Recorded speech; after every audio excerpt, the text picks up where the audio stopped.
¿Qué tal? Bienvenidos a el Colegio de Jalisco, a este ejercicio de comunicación y divulgación que estamos realizando de manera diacrónica. Ustedes nos escucharán posteriormente en este diálogo que tuvimos con un invitado de lujo en esta institución, gracias a nuestra colaboración con la secretaria general de la Red de Investigación en Gobiernos Locales Mexicanos, así como nuestro colega Juan Carlos Martínez, profesor investigador del Colegio Mexiquense y colaborador de la red IGLOM, quien nos posibilitó el intercambio y nos abrió las puertas para que nuestro invitado pudiera estar con nosotros el día de hoy en esta institución.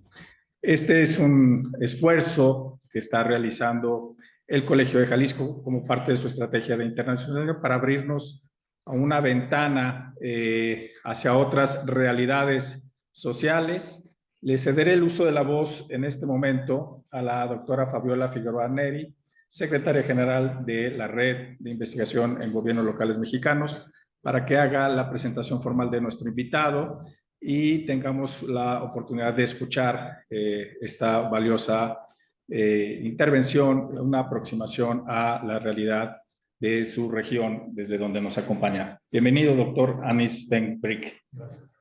Adelante. Sí, tenemos el honor de tener el doctor aquí, y el doctor es un investigador de la Universidad de Hamad Khalifa de Qatar. Él ha sido fundador, director del programa de evaluación de política social PROSPER en la universidad. Voy a proceder a leerlo en inglés. Sí, adelante. No hay ningún problema. Sí. Before joining the university, Dr. Ben Brik served as the director for the Family Policy Department at the Doha International Family Institute. He previously served as a senior policy advisor and consultant to many government ministries and organizations in the Middle East and North Africa region. Dr. Ben Brik is the founding president of the MENA Evaluation Society and Global Observatory for Family Research and Policies. He also serves as the MENA region organizing partner of the United Nations NGO Major Group. Additionally, he has published empirical research in a wide range of international peer-reviewed journals, including Children and Youth Services Review, Early Child Development and Care, Child Indicators Research, and Decision Sciences. His most recent publications include Families and Social Change in the Gulf Region.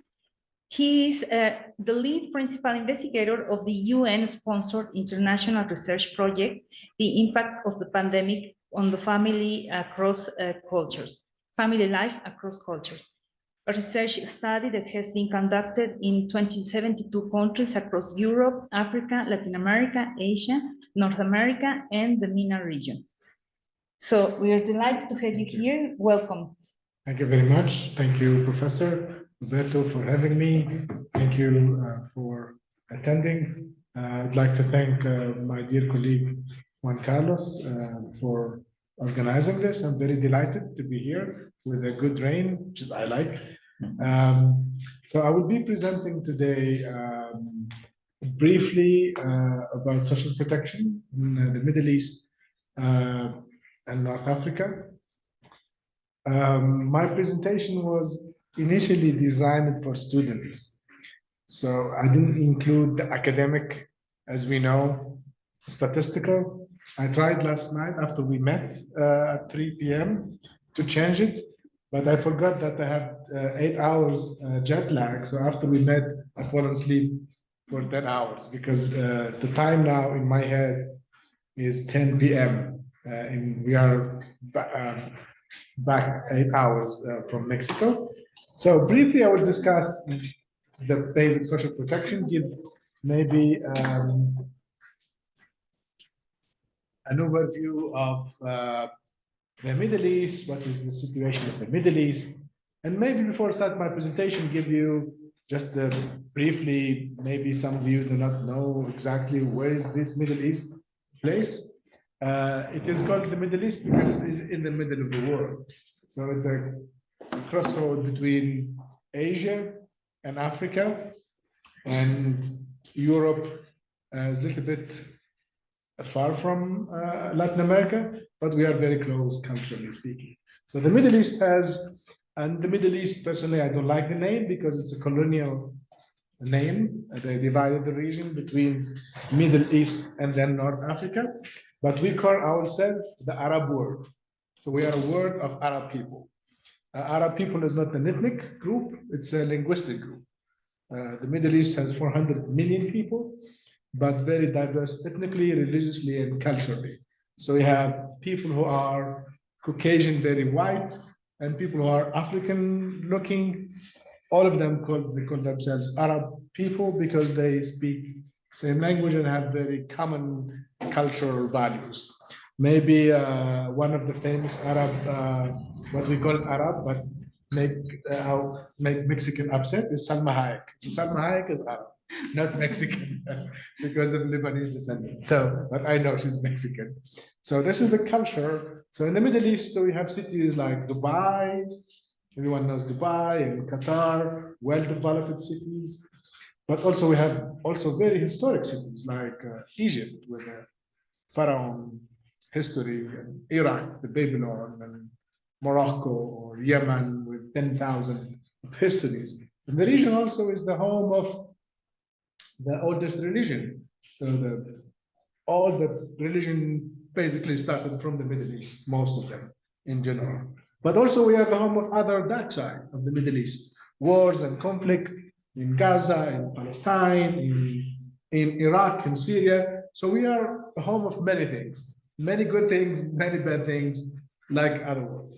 So why I'm saying this, because we'll be discussing social policy. Social protection is considered within the social policy frame. Social policy, as all of you know, is definitely affected the design of social policies and the outcome of social policies. Most of the time affected by many factors, the political situation, the social situation in that country. So with the diversity in the Middle East, so we expect that my presentation will show many different outcomes and processes. So for example, we'll discuss poverty. Definitely you'll expect poverty in Dubai will be almost, or in Qatar would be, we don't talk about poverty, but at the same time, poverty in Egypt will be much more higher, or maybe poverty in Syria because of the current war and conflict would be much more higher because there is refugees and IDPs and many issues with the poverty. So we expect that social protection in Qatar will be limited to certain maybe basic needs, but the same social protection policy would be facing other challenges in Syria, challenges of coverage, challenges of funding, and many other issues. So I will be speaking briefly about social protection, overview of social protection and poverty, and people's satisfaction with social policy. Also, just another cultural element of the Middle East, that although the Middle East is very diverse and rich in terms of culture and history, but they kind of agreed on one political regime. All of them, they can sit in a room one day and say, okay, let's be authoritarian, all of us, no democracy. So that's the common thing, what unite us, that most of the regime are, according to the Western definition, called authoritarian regimes, which many government in the Gulf region. Gulf is the 6 countries, Saudi Arabia, the oil exporting countries, Saudi Arabia, Oman, Dubai, UAE, which is United Arab Emirates, do not like the word authoritarian regimes, and they are right, because it's a different type of political system. It's a tribal system, which is based on kinship. It's a different type of politics. And this leads us to another issue in public policy in general, or in social science in general, that localized culture is needed to understand basic concepts. Using sometimes Western development framework and apply it to another context. sometimes it doesn't really reflect the culture.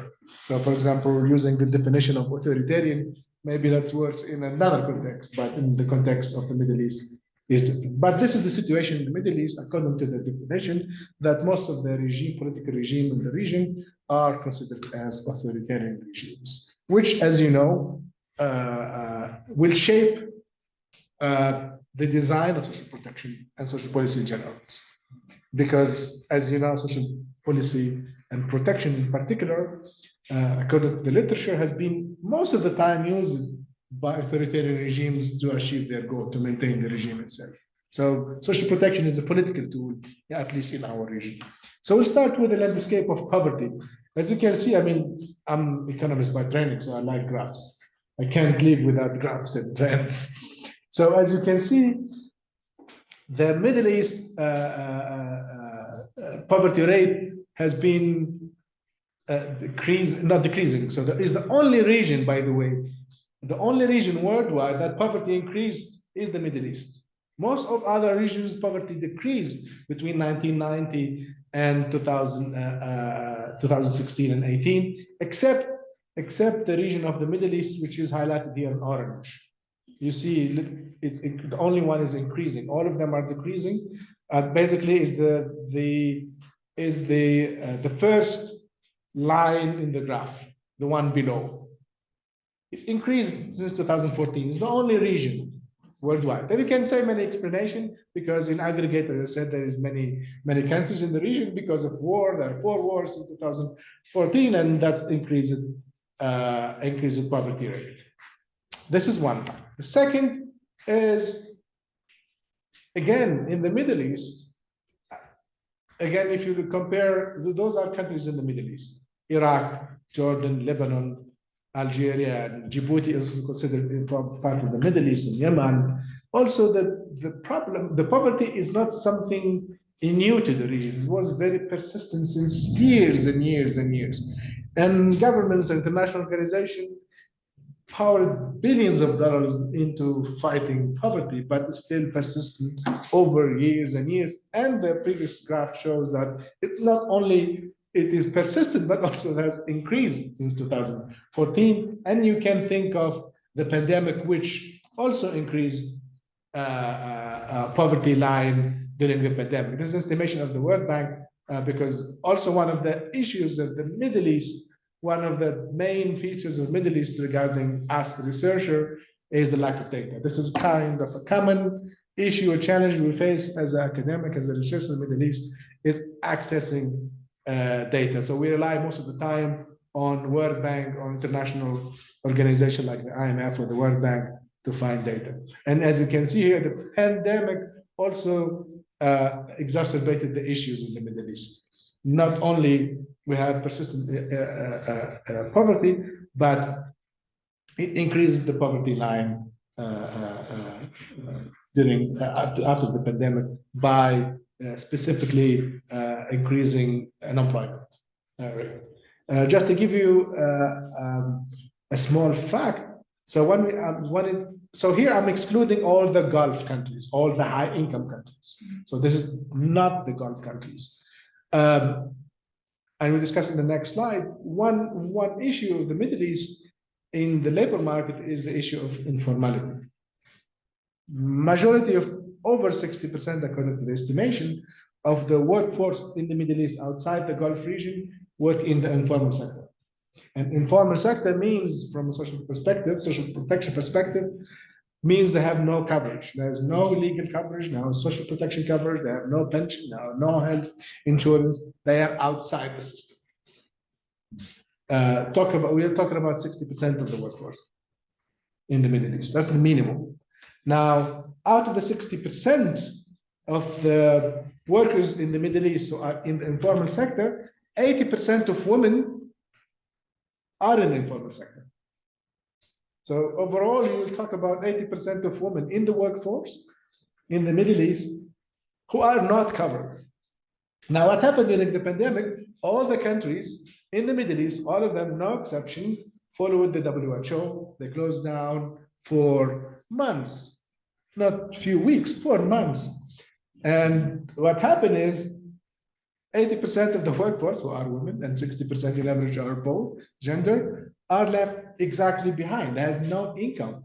I remember when in Qatar, we did the lockdown of 4 months, and again, another issue in the Gulf we'll discuss in the next slide is also specifically in the Gulf, yes, high income, but foreigner workers, migrant workers, are not covered by the social protection. So during the pandemic, when the government shut down all the business activities, all those workers has no income, has no money to buy food, the basics, because they get the minimum salary. And this is in the high income countries. And this is the same situation in other countries. In all other countries, for example, 20% of the GDP of the Moroccan economy in average in Tunisia is based on tourism. And they shut down the economic activities, all the business sector closed down. So they increased the unemployment rate in the Middle East, which also, as I said, explained the increase of poverty line during the but at the same time, as you can see here, in the Middle East, we have, as I said, there's a nice cocktail of many good social issues, which is a good fertile region for sociologists and social science research. In addition to poverty issues and unemployment, the whole region have issue of low level of human capital investment outside of the Gulf region. And this is because, as I said, the poverty, the underdevelopment, the issues, the historical issues. Remember that the Middle East, most of the Middle East, except the Gulf region, have a history of colonization, both English and the French in North Africa. And governments, let's say, failed somehow to invest in human capital. And I'll explain why. So the reason is, and here is unemployment. So you can say is, then what is the solution for, what are the solution for tackling the persistent poverty and unemployment? You can think, oh, let's create a job. But remember that they have a low human capital. So creating jobs is not an effective policy. It was not effective policy in the Middle East, because one of the figure that we have 25% of the young people in the Middle East have no education, zero education. And you can think of, have an explanation of many other issues, extremism, ISIS, how they're recruiting these people. Because they know those 100 million people, that's 100 million people. So talking about 25% of the 400 people have zero education. Zero education, no social protection, no employment. So it's the best market for terrorism, any kind of terrorism, for any kind of recruitment.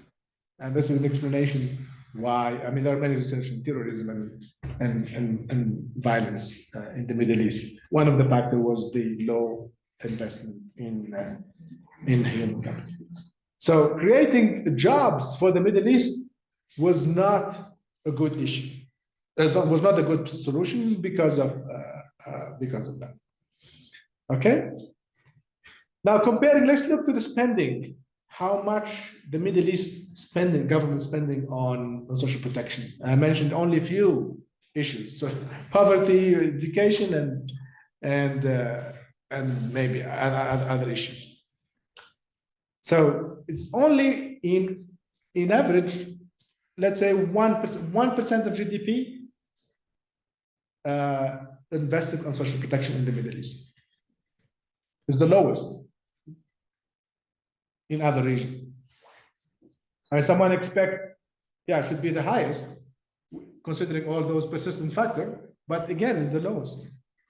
Lowest, only 1% of investment of GDP are invested in social protection in the Middle East.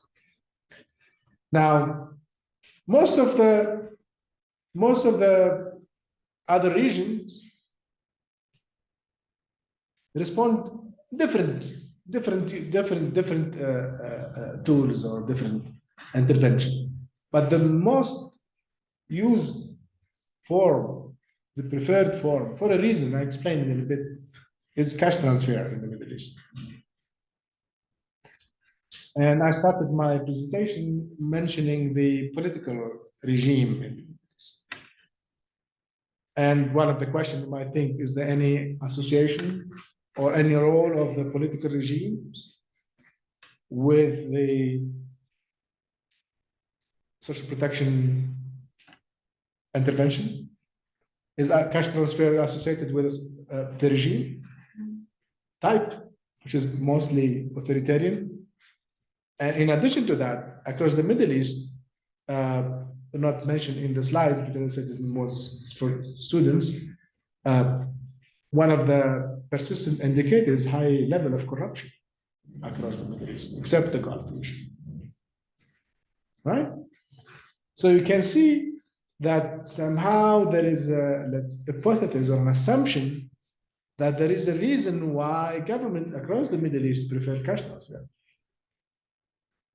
And we know, based on the literature and the theory, the issue of cash transfer, issue of targeting, issue of corruption in the process. One of the famous issues in the Middle East is, as I mentioned, the targeting, because most of the government, in addition to cash transfer, spend a large amount of the budget on subsidies, basically bread and utility subsidies. But many times you ask the question, well, if they're subsidizing water and electricity, who owns cars in the Middle East and who needs a large amount of water? Is someone who has a large villa or a pool or many 2-3 cars, which is the 1% of the population, right? Because 100%, 25% of the people have no education, means they have no jobs, formal jobs. 80% work in the informal sector with the minimum salary. So what is left of the population is only the few. And the few, obviously, they will benefit from the subsidies, water and electricity, because the low income of the poor people, definitely they won't have a swimming pool, and they won't have a car, and they won't have access to other benefits. So by just thinking, there is an assumption that there is an issue with the subsidies, and there is a reason why there is the government is using subsidies because of the political regime. So if we dig into in detail, who benefit from the social benefits in the Middle East? The people who work, who have decent work, decent jobs. Basically, who are those people? People who work in the government. Who are those people who work in the government? What type of government? The police and the military. And so okay, so we have the police and the military. So that's already part of the regime, right? And we have the government, the street bureaucrats. So basically, you can think of that the most benefits of social protection goes to the elite somehow, to the group of people who will support the regime.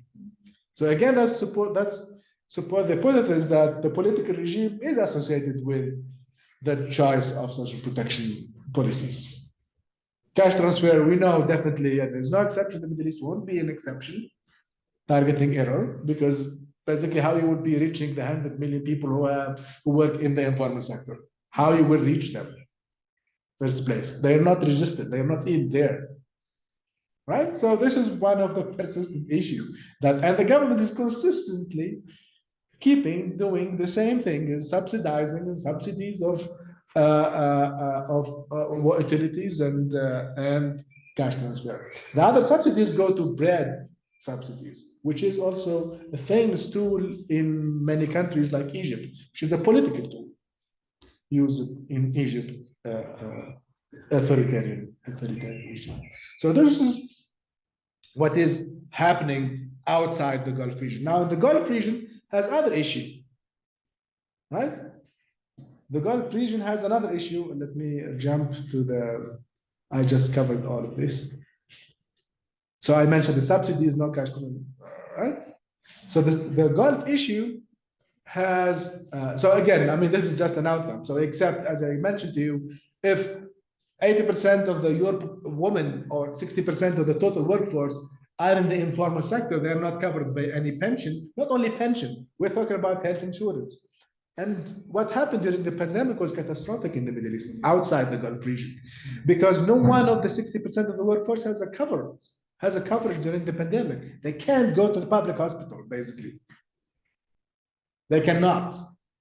So that's what explained one of the responses in the Middle East during the pandemic was to expanding the coverage of the informal sector to give them access to public health. Right? So, and of course, I might think of, well, if most of the worker has no pension, then what happened to elderly? Who's taking care of them? So that's what happened in the Middle East because of this government, let's say, failure in designing, expanding of the coverage, that another dual system of social protection has been created. I think it's the same in many other regions, in Africa or even in Latin America. The informal social protection, I call it the informal social protection, basically the support of the extended family of for the family. So you said the diaspora in the Middle East have Lebanese, there are already 12 million Lebanese in Brazil alone. And they have, I don't know how many Syrian in Europe. They support back the family. That's how the informal social protection works, through the family support or through a religious, similar to, I think, the tradition of the church supporting. We have similar organization, which is Islamic religious organization that provide support for the needy or the elderly. But overall, 60% of the elderly people, more than that, are not covered by any kind of pension and protection. And from a gender perspective, as I mentioned, to give you an indication that 80% of the people, of the women who work in the informal sector, are not really covered by any form of protection, whether legal or, and this is great, and this is explained many other issues. All right. So in the Gulf region, have other issues. Now, just to give you an indication about the demographic issue in the Gulf region. Now, those are the Gulf region, some of the Gulf, not all of them. Saudi Arabia, Bahrain, Kuwait, Oman, and UAE. There are 6 Gulf regions. So 6 Gulf regions are the largest oil exporter and high development, high income countries. For example, Qatar is the highest income worldwide, and so on. And most of you know probably those names of countries. Now, there is a cultural element here that explains social protection, that all those countries, all of them in new development, most of them got independence 45 years ago. Most of the states are new state, developed state. The main issue is the demographic imbalance. Most of those countries, except Saudi Arabia to some extent, face something in that context called demographic imbalance. So, for example, in Qatar, only 10% of the population are Qatari, 90% are foreigner. You will never find this anywhere in the world. I mean, in Europe, they're making all this big noise because of 8% of the migrants, and you have 90% of the local. So in the Gulf, it's the other way around. You have only 10% local population.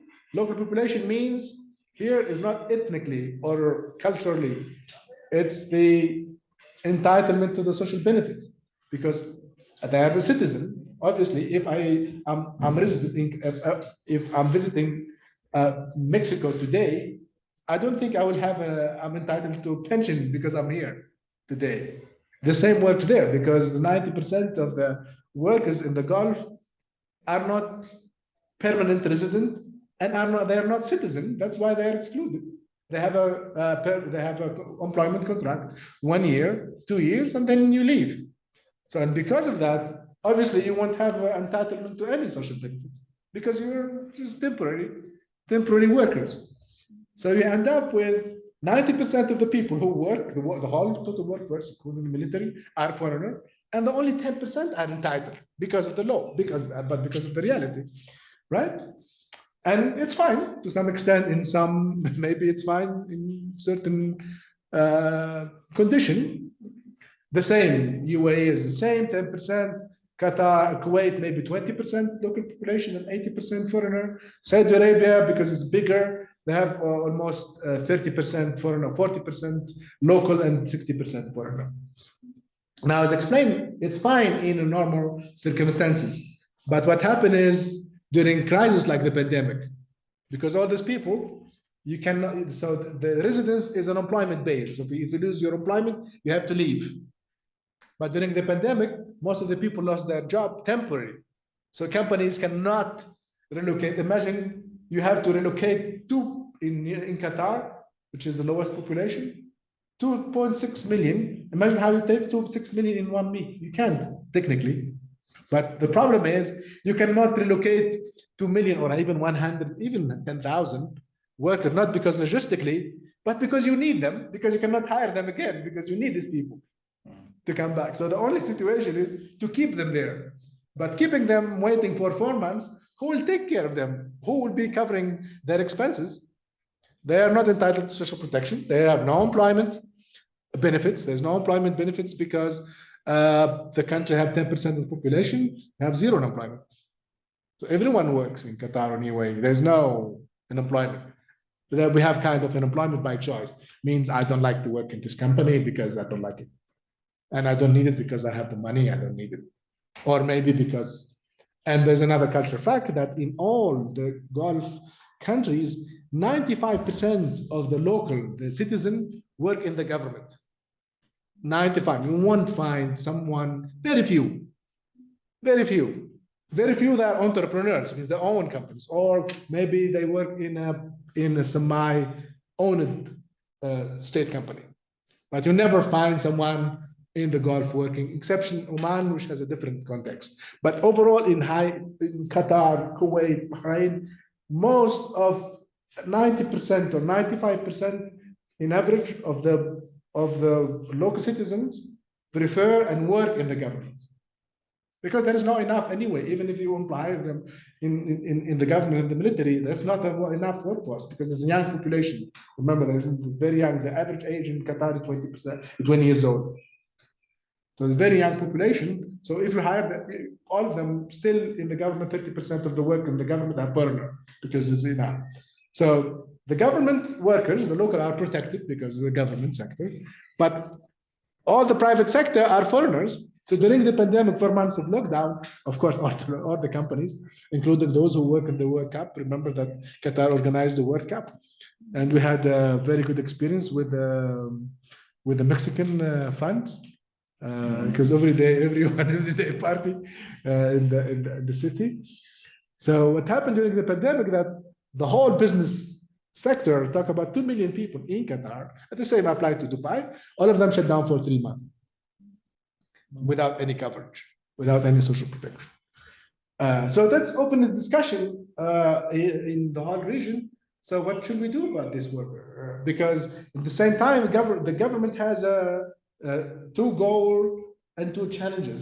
The first goal is to hire skilled people because they need for the development. Development is very high. Imagine they build just imagine in Qatar, just to give you some perspective, in 10 years, they built new cities for the World Cup, completely new cities. I'm not talking about one street.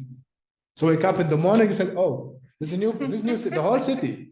It's completely new. Whole city means tower, street, tunnel, metro, hospital, education, the whole thing. In 10 years, many cities. Until now, there's no one city living in that cities, but the whole, imagine how to build all this mega project, the biggest everything, but you don't have the workforce. You need to bring the workforce.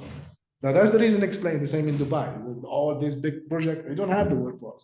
So that's the reason, for example, in Qatar, I don't have to come to Mexico to eat the Mexican food because we already have a huge Mexican community, Venezuelan, all kinds of people there, 100 nationalities. Sometimes I have 4 kids, also another feature of the Middle East, you have high fertility rate. So in the friends of my kids, sometimes they do sleepover, I have young kids.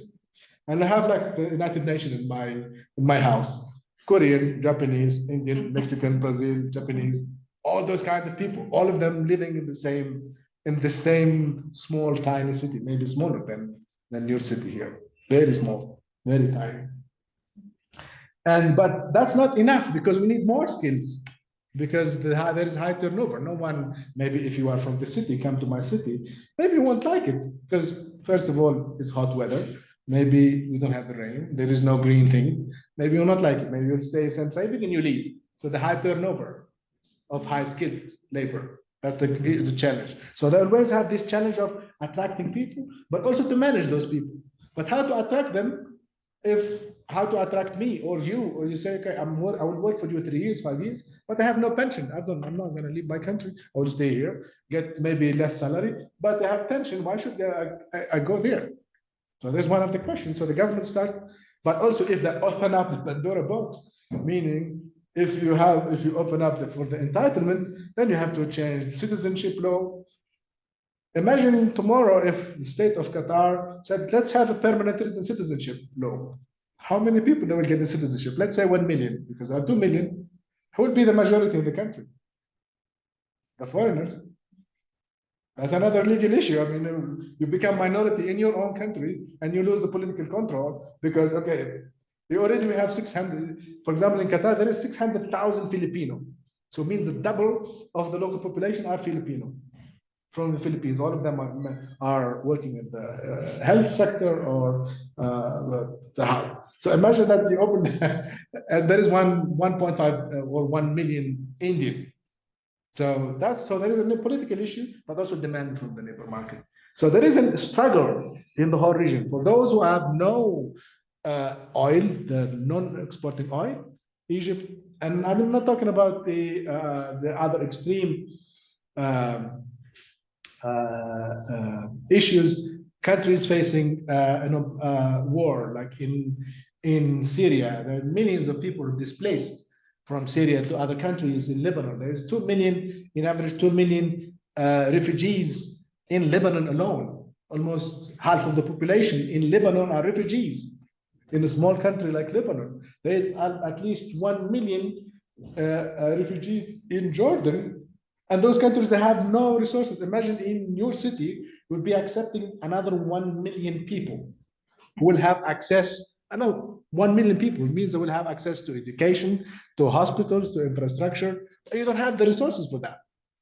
And maybe the issue with unemployment, maybe those migrant workers, they will have also access to the labor market, maybe cheaper. So we know that the implication of sometimes of migrant on the economy at the short term.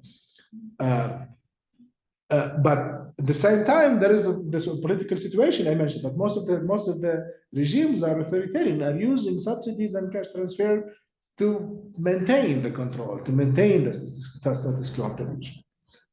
Okay, and again, I mean, you might think, yeah, you can have an employment benefit, but no one is having an employment benefit, even in those who have high income, no employment benefit in the region. And again, I mean, you see kind of, when you read the data, you see, why are they doing this? If you have the highest youth unemployment in the world, and you have the highest poverty in the world, at least you can do active labor market. Those are the basics ones, right? Job placement, database, right? But they have very limited, all of them. It seems like something is not going right. So issue so the last slide, and I finish, and this is confirmed exactly what I'm and everyone is saying, and what I'm saying, and what the research also saying. So there is a research conducted by the Arab Barometer Wave.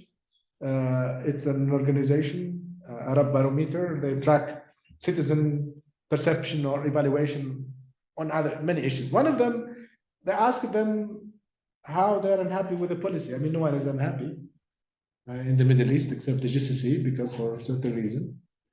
And this is an explanation of, I'm not sure if you heard about the Arab Spring, the revolution was started in Tunisia and then in Egypt, they replaced the regime, not because of people are demanding for democracy or a political party, no, because they want their basic right in education, basic right in jobs, having protection.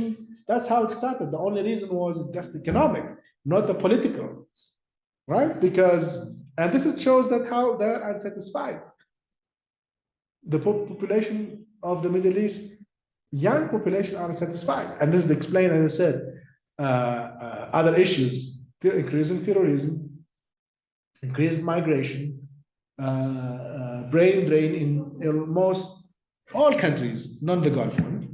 Brain drain, you can't imagine. Now, if you, few days ago, you watch, or you can watch now, the airport in Beirut, in Lebanon, you see most of the population left. And the Lebanese are the most educated in the Arab region. So the whole population are leaving the country, leaving behind the whole country, going anywhere else. The same in North Africa and Morocco. So this is briefly the situation. I'm sorry to bring you some sad picture, but as I said, we have other nice. We have the hummus. We have Salma Hayek. We have Shakira. We have many other nice things in the Middle East that we can talk about. But this is the situation in the Middle East, which give you an indication of, as I said, the future. What will happen to the future, the political future in the Middle East, or give you also an indication of the political economy and many other issues. Give an explanation with that small number. Why this crisis and why always crisis and wars in the Middle East. Of course, you can explain that there is a foreign intervention and issues, for example, in Palestine, and the Americans came to bring democracy to the region by tanks, and we love that, but this is the situation in the region. So thank you for having me. And I'm very delighted to answer your question if you have any question. Muchísimas gracias.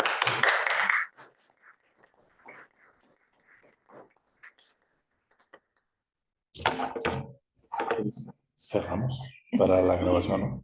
Si no hay preguntas, sí, cerramos. Bueno, hay preguntas, podemos quedarnos, ¿no? Sí, para quedarnos. Muy bien, pues muchísimas gracias por acompañarnos, por ilustrarnos con esta realidad que para nosotros es tan lejana. Thank you very much for being here with us to illustrate us about this reality so far away from America. And we hope to keep in touch and extend academic networks with professors in your university, your department. Thank you very much. Y antes de cerrar la grabación, hacer constar la presencia del doctor Ben Brik, agradeciendo su presencia con un reconocimiento de parte de la Secretaría General del Colegio y de un servidor, la constancia de su charla que estará siendo divulgada, y por supuesto a nuestra organizadora de esta actividad, la doctora Fabiola Figueroa Neri, precisamente por el esfuerzo que implicó hacer esta vinculación internacional. Muchísimas gracias a todos. Esperamos disfruten mucho la conversación del Dr. Brik. Gracias. We can continue with questions. Yeah, absolutely. For the record. Yeah, So, any comments? Cualquier comentario, si lo quieren hacer en inglés, perfecto. En español entiendo, pero despacio.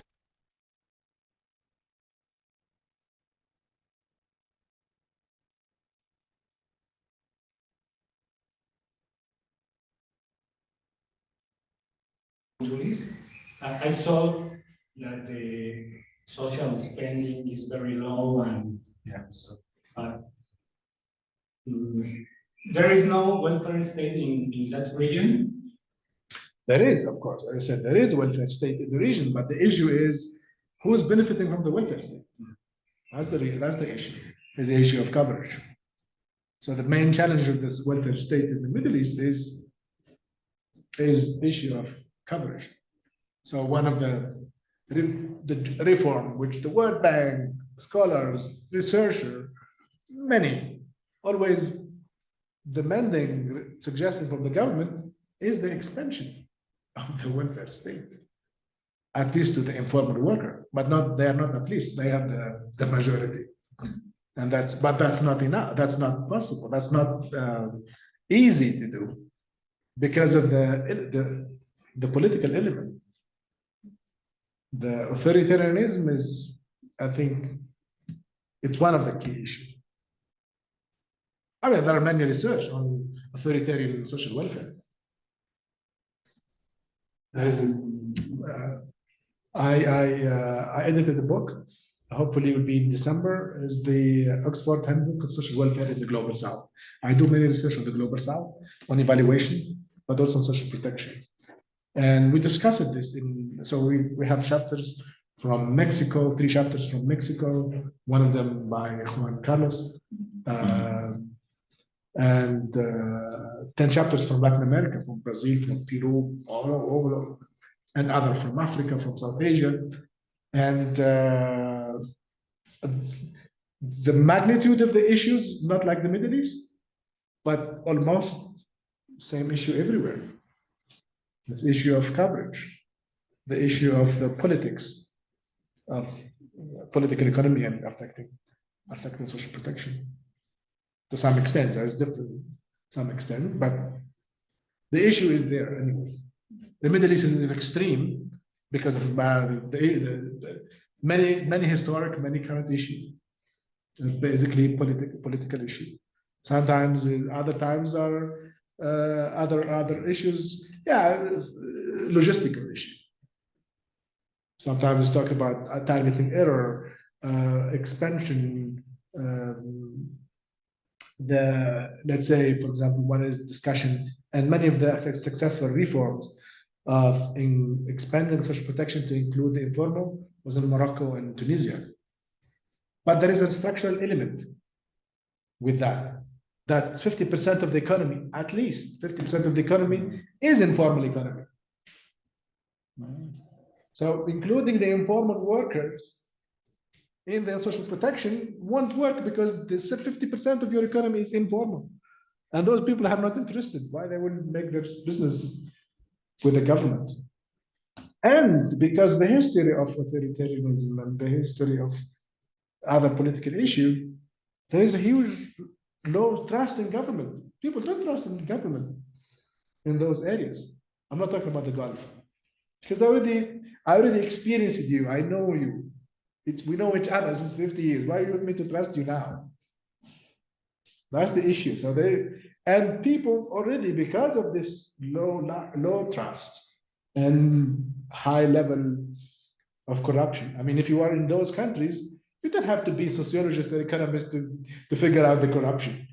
Just by the airport, you just go to enter the airport, you have to pay everything and to reach home. So it's obvious to you. So you won't trust the government anyway. And there will be people that trust the informal sector because anyway, there is no place for you in the formal sector. You have to be in the military or the police or the government. And to be in the government, you have to be part of the political party, if there is a political party. You have part of that group, the elite group, or it could be from the same tribe, the same family, or it could be maybe the same race. Because the Middle East is very complicated, very complex. So a country like Syria has 100 religion and 100 ethnicity. And the minority is taking the government. Do you think he would have interest for hiring bureaucrats from other? No. So it was all about the political issue. The same happening in Egypt now, where the military is taking the economy since many years. So there is structural element that it not make it easy to make the reform. The same, for example, I said, okay, what about the Gulf? Mention the Gulf. Yeah, but they have high income. But you see, that is an issue. It's a huge issue. How they expand now. Dubai did an experiment. Dubai reformed the pension system this year, which is an amazing. We're still watching it. So it allows an employment benefit for foreigners. So it's a kind of it's the business model of unemployment. So basically, practically speaking, if you are a worker in Dubai, no matter what is your job, no matter what income you have, you can pay very basic amount, which is $2 a month, and you will be entitled to up to 3 months, 4 months unemployment benefit if you lose a job. It's a new experiment. So it's another way. So they cannot expend their social welfare to foreigners because of the issues, but they created a business, let's say, business model for that. So reform is not easy in the Middle East because there's many factors: structural factor, political factor, historical factor. So that's why the future, it's not bright that much in the Middle East unless there is change of the whole system. And that's what most of the people hoped in 2010. When the revolution started, they called the revolution of the Arab Spring in Tunisia, people are hoping not to get extra bread or to have one bread. People are tired of the whole regime since 50 years of regime. People, they want to change it. That's why they went in the street. Imagine a massive country like Egypt with 120 million, 100 million during the Arab Spring went, and many people got killed. But people, they have no option to change the regime because anyone, as I said, if you are in Egypt or in Jordan or in Tunisia or in Morocco or in Lebanon, you don't have to be an economist or a professor to make this presentation. They can give you more presentation than mine. They know the issue. Everyone knows the issue. Exactly. Everyone knows the issue because that's not a new issue. It's since years. The corruption at all level, barrier to any economic activities, the political, forget it, that's no politics in the Middle East. And actually, it is confirmed somehow that by whatever who, that Arab people, they're not good with the democracy. They're not for democracy. They have to be living under the dictatorship because they are salvage. That's what the media, not me, saying. And that's what the people that try, the other regime try to convince other people. And that's why that's one of the explanations that why most of the revolution failed. Egypt and Tunisia, common people dream to get their dictator back. I mean, you can't even imagine or think of that. Some people who've been oppressed for many years, right? After they did the revolution, they dream to get their dictator back. Also in Mexico. So it's very complex. So my other maybe takeaway here, that understanding social protection and social policy, at least in our region, it shouldn't be isolated from the historical, political, cultural element. Yeah, it's not easy to say, well, let's compare Mexico with Lebanon or Lebanon with Jordan, or Jordan with, although they're neighbor. It has to be framed within that historical and cultural and political and the kind of economic. Now, how a country like Tunisia have to reform or change their political system with a strong French colonialism history. Not even history, it's not history anyway. Still, the colonial still there. How to do that? I mean, you can see there is some experience in Niger, in West Africa, but it has another political cost. Yeah. But yes, to answer the question, yes, there is social welfare everywhere, but social welfare for who? Yeah. Roberto, pregunta. No. No sé si ustedes. No, I más have bien, a quick, well, I continuamos. will have lots of questions, but just one, a Yeah, you quick can. one. I give you up to 5. I've always wondered, we started with these sciences of public policy, Yes. and it seems that it works very well in the first world, in the global north, isn't it? It's like the governments, the community, the participation, and it's difficult to understand in countries with different political systems. So what's your experience? What's your challenge? Who do you teach public policy as a professor? Now, in our college, because in our college we're based in Qatar, and said it's with its own challenge. One of the challenge facing the country, another challenge is an opportunity. Actually, by the way, it's a young population. The Qatari citizens are a very young population, and because of that, so. The young people are very educated. So we have more educated women, for example, in Qatar than men. Very highly. You can pick anyone in Qatar, I'm talking about the young people, the young generation. Almost everyone has a master's degree or bachelor degree minimum. In my class, 70% of Qatari are women. Most of them master's degree. Because the young population, free access to education is very free. But also, the government is investing a lot in human capital because it needs own people for national security reason. You can't have 70% of your army foreigners or 70% of your police foreigners who will be running the ministries. You need local. But your question is very valid. The question is, what are we teaching them? Now, what are you teaching them? Public policy in here in Mexico is different from what I'm teaching them back. Maybe we can exchange email and we end up using the same 5 main books, right? Maybe you'll be using some case studies here. Maybe not the case. So my point is,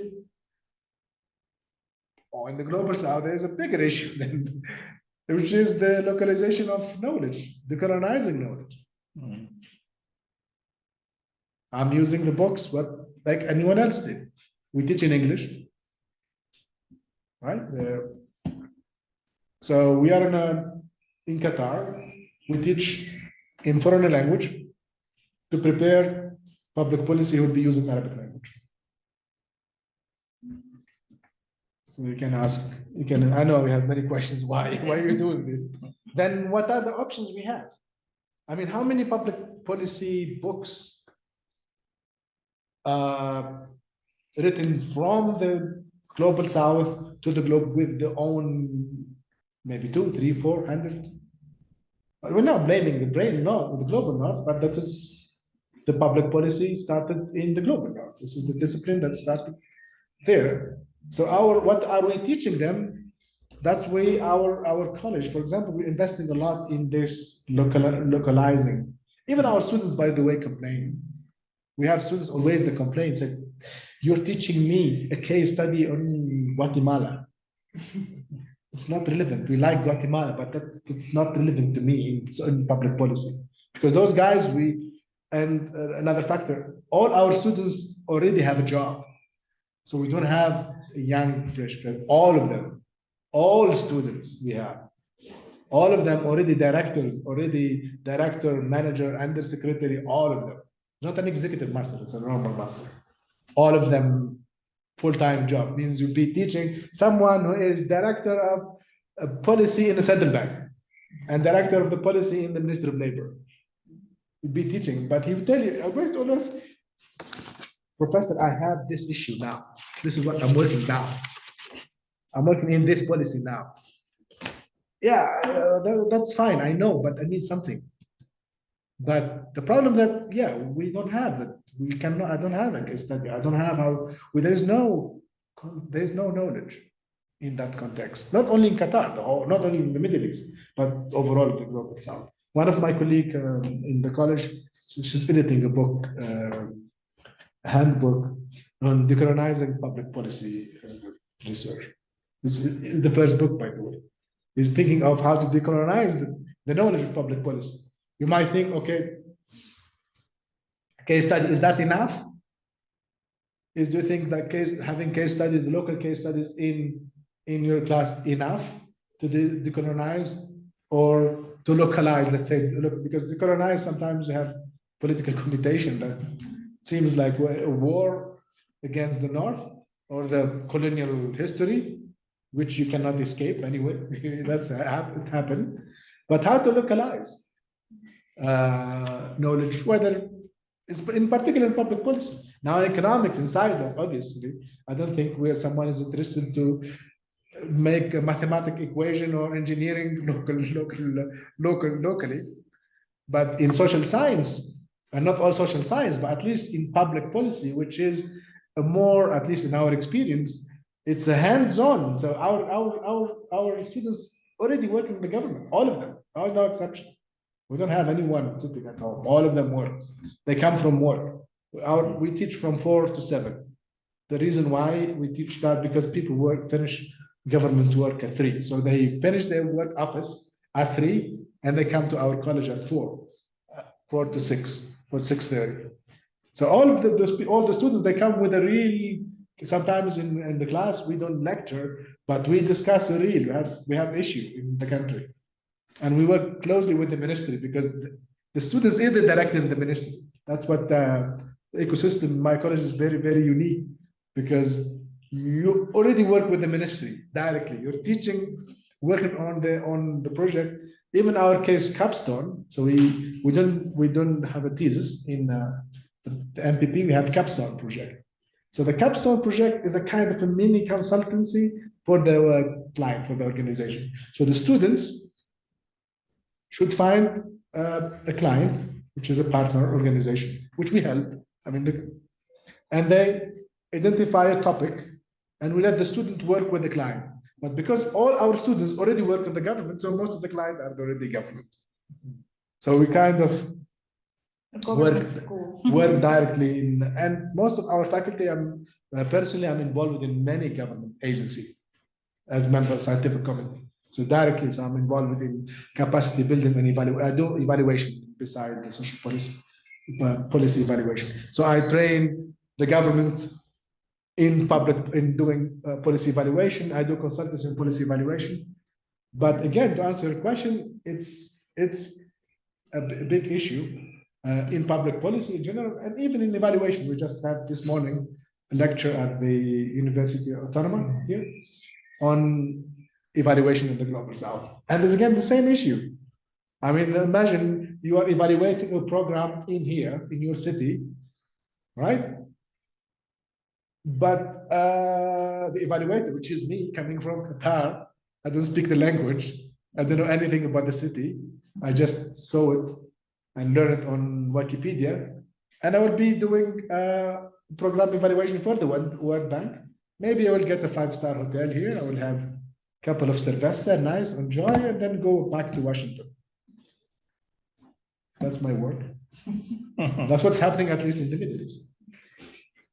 So there is this huge need of context, make the knowledge context. How to do that? That's not the role of one person. That should be strategy at level.